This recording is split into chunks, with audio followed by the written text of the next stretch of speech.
Hi, today we are having a special guest here. We are in the Old City.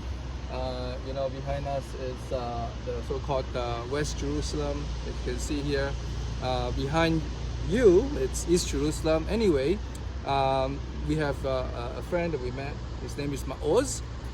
Can you please tell us why are you in this uniform? I'm here in this uniform because I left my job and I left my family in order to protect this country in this sad situation these days. I'm Israeli. My family is in Tel Aviv. I grew up in Ramat Gan. It's a city close to Tel Aviv. On 7 October, I was a day before. I was in a Friday Shabbat meal with my family.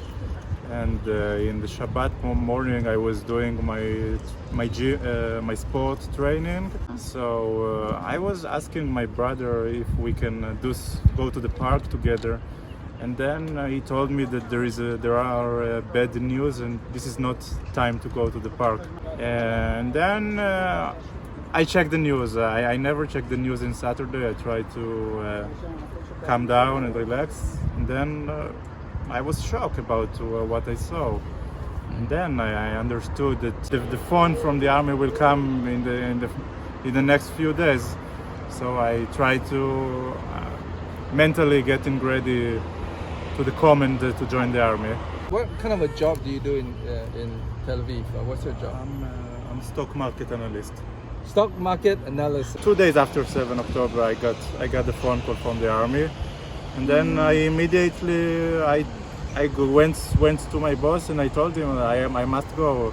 And then he hugged me and he said, "Good luck and take care of yourself and take care of your family, take care of yourself." And it was very emotional moment because I didn't know where am I going, and there was a lot of uncertainty.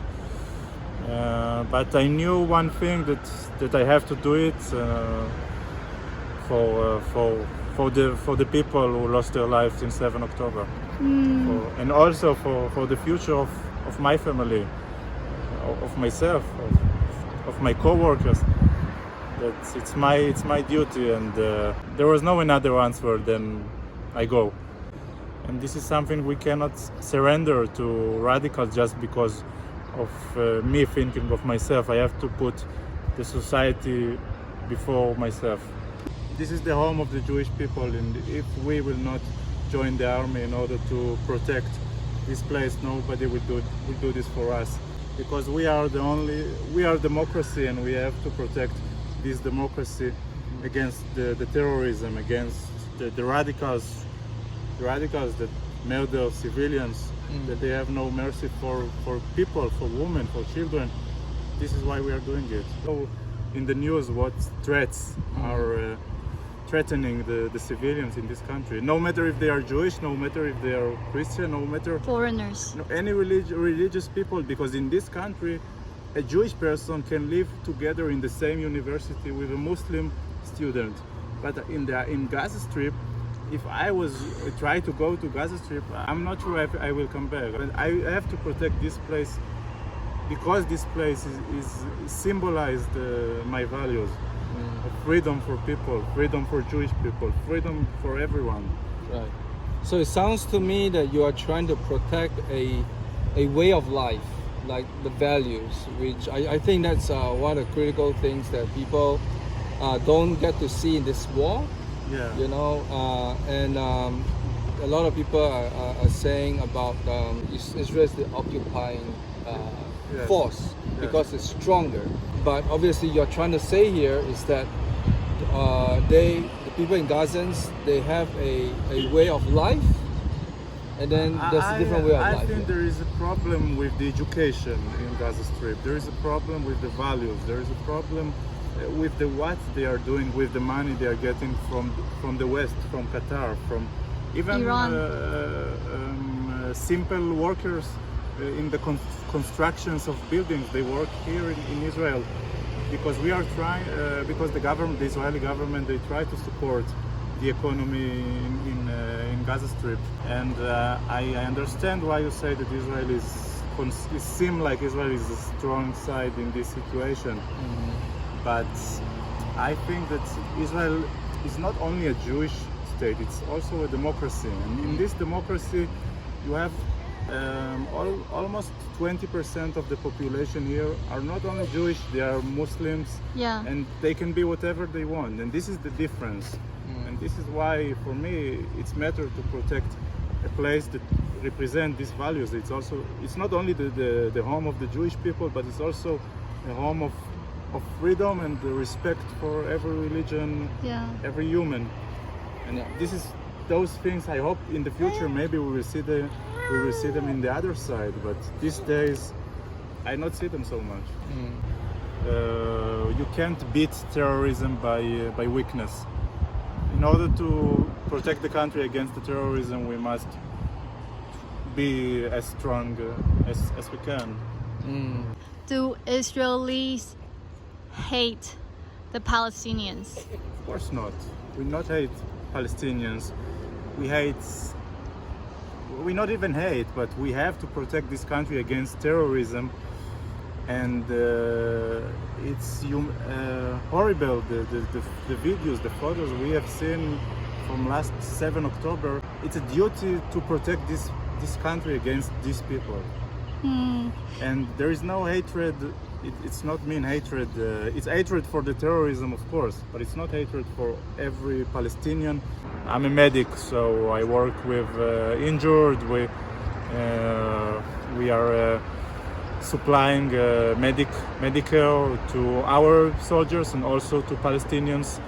If Palestinian people will, in the future, their leadership will change their movement and they will try to move into peace direction, maybe in the future it will be possible. But according to what we have seen in 7 October, now we are much more pessimistic about this assumption that the other side want peace.